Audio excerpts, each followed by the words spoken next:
Assalamualaikum warahmatullahi wabarakatuh. Sahabat wisata religi, semoga selalu dalam rahmat Allah Subhanahu wa Ta'ala. Kali ini sahabat wisata religi akan menceritakan tentang kisah Ratu Harisbaya, si cantik di balik konflik Kesultanan Cirebon dan Sumedang.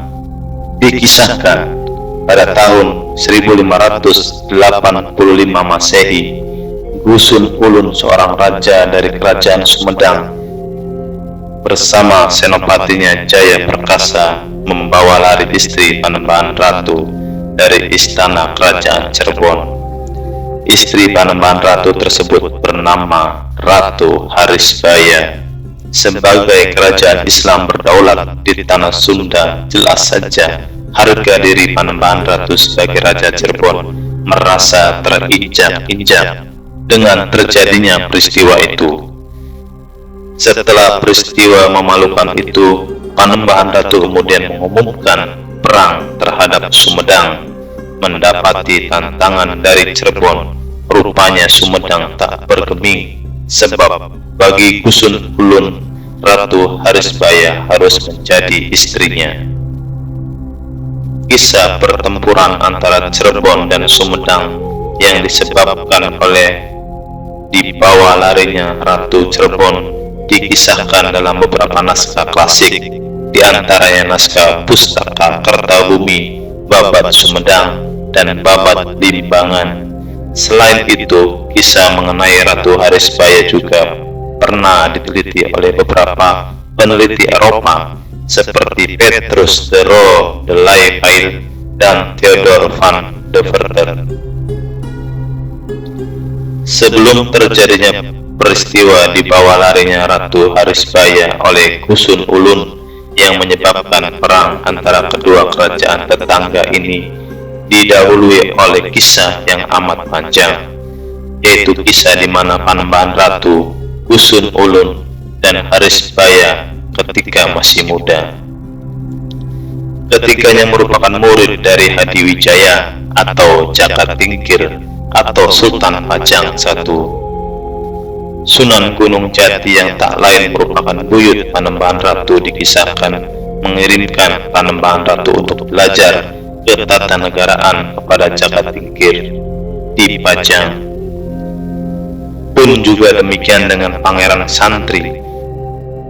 Beliau mengirimkan anaknya Gusun Ulun ke Pajang untuk menuntut ilmu di sana.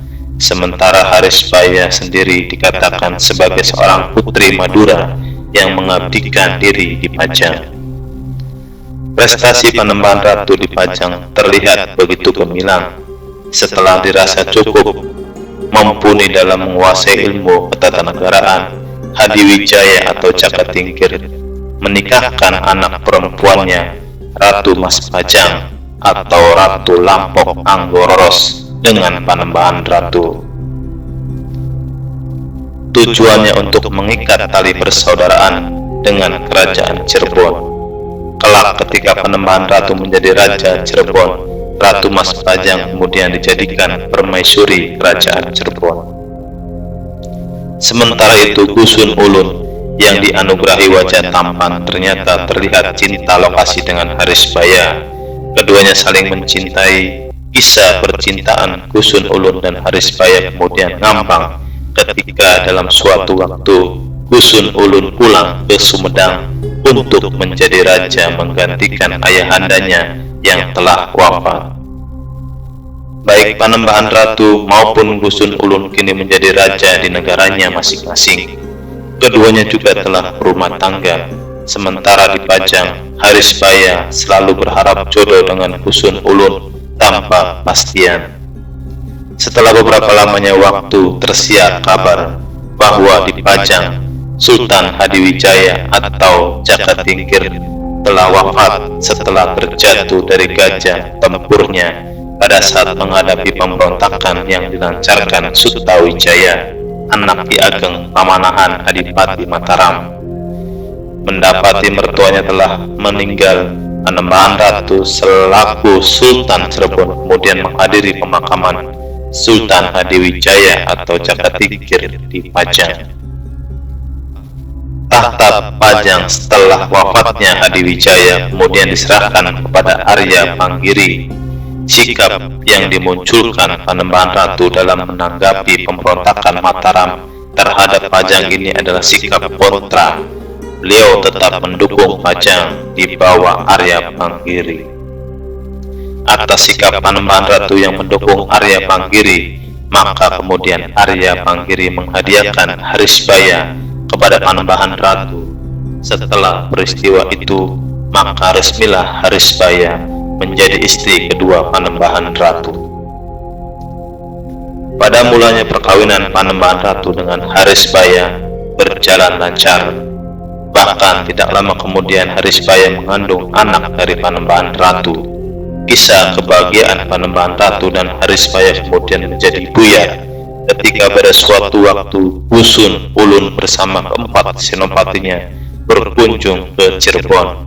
Dalam kunjungan kenegaraan yang diperkirakan memakan waktu berhari-hari di situ, rupanya perjumpaan Gusun Ulun dan Harisbaya tak terelakkan. Keduanya kemudian terlibat cinta lokasi untuk yang kedua kalinya. Tapi kali ini Harisbaya sudah menjadi istri orang. Gusun Ulun pun sebenarnya sadar betul dengan keadaan itu. Ada kalanya beliau menjaga jarak agar sakit dalam hatinya tidak begitu menggigit. Jika Gusun Ulun mampu menahan cinta yang melonjak, maka tidak demikian dengan Harisbaya. Ia memilih menerjang rasa malu demi berjumpa dengan Gusun Ulun, kekasihnya di masa lalunya. Dalam perjumpaan terakhir sebelum Gusun Ulun pulang kembali ke Sumedang, rupanya Harisbaya memohon dengan berlinang air mata agar Gusun Ulun membawa serta dirinya ke Sumedang. Tentu saja hal tersebut ditolak oleh Gusun Ulun. Tapi cinta rupanya buta. Gusun Ulun merasa gelisah. Dalam pikirannya terbayang permintaan Harisbaya yang diiringi linangan air mata itu. Ia pun kemudian mendiskusikannya dengan senopatinya, yaitu Senopati Jaya Perkasa, tentang duduk persoalan permintaan Harisbaya itu. Anehnya, Senopati Jaya Perkasa justru menyambut baik. Bahkan ia mengajukan agar rajanya membawa lari Ratu Harisbaya ke Sumedang. Mendapati anjuran Senopati kepercayaannya itu, maka makin butalah cinta Gusun Ulun terhadap Harisbaya. Senopati Jaya Perkasa adalah senopati kerajaan Sumedang. Ia merupakan mantan pembesar kerajaan Pajajaran. Beliau dahulu merupakan bagian dari tim pengantar mahkota binokasi kerajaan Pajajaran selepas kerajaan Pajajaran itu ditaklukkan Cirebon dan Banten. Kerajaan Sumedang itu merupakan pewaris kerajaan Pajajaran setelah keruntuhannya, karena Raja Pajajaran terakhir sebelum ditaklukkan Cirebon dan Banten menunjuk Sumedang Larang sebagai pewaris sahnya. Sebab itulah Raja Pajajaran mengirimkan mahkotanya ke Sumedang Larang. Jaya Perkasa menghendaki perang dengan Cirebon, sebab baginya Cirebon harus kembali dikuasai. Apalagi waktu itu Cirebon dianggapnya lemah karena sekutunya Pajang telah menghadapi masalah pemberontakan Mataram di dalam negerinya. Sebab itulah dia memanfaatkan cinta buta rajanya untuk memantik peperangan dengan Cirebon.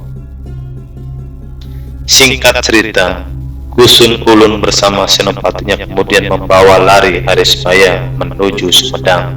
Seluruh penghuni istana bahkan rakyat Cirebon pun kemudian geger, sebab istri rajanya dibawa lari raja dari kerajaan lain. Selepas dibawa larinya Harisbaya ke Sumedang, kemudian Panembahan Ratu memproklamirkan untuk berperang. Jaya Perkasa menyambut dengan sukacita pengumuman perang itu, sebab begitulah kehendaknya.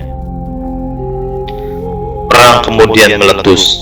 Cirebon kemudian mengirimkan tentaranya untuk menggempur Sumedang. Dengan semangat berapi-api, Pati Jaya Perkasa melawan gempuran-gempuran Cirebon. Perang sengit antara dua kerajaan tetangga itu baru reda setelah Cirebon berhasil menewaskan Pati Jaya Perkasa. Selepas meninggalnya Jaya Perkasa, rupanya kemudian disepakati kesepakatan damai antara kedua kerajaan. Hal tersebut dimungkinkan timbul karena kesadaran dari pejabat-pejabat tinggi di Kerajaan Sumedang, sebab tidak semuanya para pejabat tinggi Sumedang setuju dengan tindakan Jaya Perkasa. Setelah melakukan beberapa perundingan antara kedua kerajaan Islam Sunda ini, dan Panembahan Ratu mengetahui jika Harisbaya lah yang meminta dilarikan, maka untuk kemudian Panembahan Ratu menceraikan Harisbaya. Akan tetapi imbalan dari talak yang dijatuhkan Panembahan Ratu itu harus ditebus oleh Sumedang dengan menyerahkan wilayah Sindang Kasih yang kini lebih dikenal dengan Majalengka ke dalam kekuasaan Kerajaan Cirebon. Kerajaan Sumedang kemudian menyanggupinya. Untuk mengakhiri peperangan dan permusuhan dengan Cirebon, Gusun Ulun kemudian berjanji bahwa anak Panembahan Ratu yang masih dalam kandungan Harisbaya nantinya akan dijadikan Raja Sumedang setelah sepeninggalnya. Mendapati keputusan perundingan yang menguntungkan Cirebon itu, maka untuk selanjutnya permusuhan antara kedua kerajaan Sunda ini kemudian resmi berakhir. Sementara itu, untuk menghindari konflik dengan keluarganya, Gusun Ulun kemudian membagi-bagikan waris kepada anak-anak dari istrinya yang lain, berupa pembagian wilayah dan jabatan adipati di seluruh wilayah Kerajaan Sumedang Larang. Begitulah Gusun Ulun. Setelah peristiwa itu kemudian ia hidup bahagia dengan kekasih hatinya. Pernikahan beliau dengan Harisbaya terjadi pada tanggal 2 bagian terang bulan Waisak tahun 1509 Saka, bertepatan dengan tanggal 10 April 1587 Masehi, atau 2 tahun setelah peristiwa dilarikannya Ratu Harisbaya dari Istana Cirebon. Wallahu a'lam bishawab.